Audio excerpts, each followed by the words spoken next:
Welcome back to the deep dive. We know you want to stay sharp, stay informed, without drowning in noise. And today we're tackling something that definitely made some waves online. Right. Google's Gemini AI, playing Pokémon Blue. Some headlines even said, beating it. Yeah, beating is a strong word here. Sundar Pichai, Google's CEO, he did tweet, or post on X rather, that Gemini 2.5 Pro had completed Pokémon Blue. But, we need to picture this, right? It's not like an AI sitting there with a Game Boy. No, exactly. This was part of a project, right, called Gemini Plays Pokemon. That's the one, set up by an independent software engineer, Joel Z. Okay, so not directly a Google project, but they seemed aware and supportive. Definitely seems supportive. Logan Kilpatrick, who's a product lead for Google AI Studio, was posting updates on Gemini's badge count. Ah, right. Progress report. Yeah. And Pichai himself made that little joke about artificial Pokemon intelligence. Okay, playful. But why Pokemon? It feels like we've heard this before. Well, yeah. You might be thinking of Anthropic's AI, Claude. Yeah. They had Claude playing Pokemon Red earlier. That's it.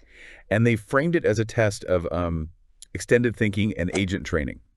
Basically seeing if an AI can handle a long game with unexpected twists. So like strategy over a long period. Exactly. Yeah. And that Claude Plays Pokemon Twitch stream. Yeah. That was actually Joel Z's inspiration for the Gemini project. Interesting connection. Okay, so for this deep dive, our mission is, what does this Gemini playthrough actually tell us about AI capabilities right now, based on, how it was done? Well, first off, Joel Z himself urged caution about comparing Gemini directly to Claude. Oh, why is that?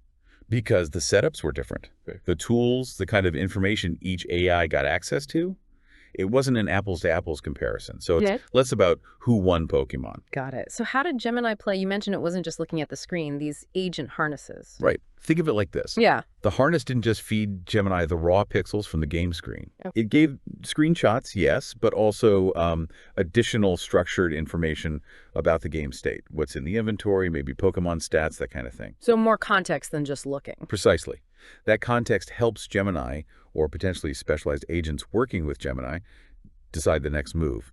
Then it effectively presses the virtual buttons. Okay, that makes sense. To listen to the full podcast episode, please follow the link in the description. Also, don't forget to like, comment, and subscribe.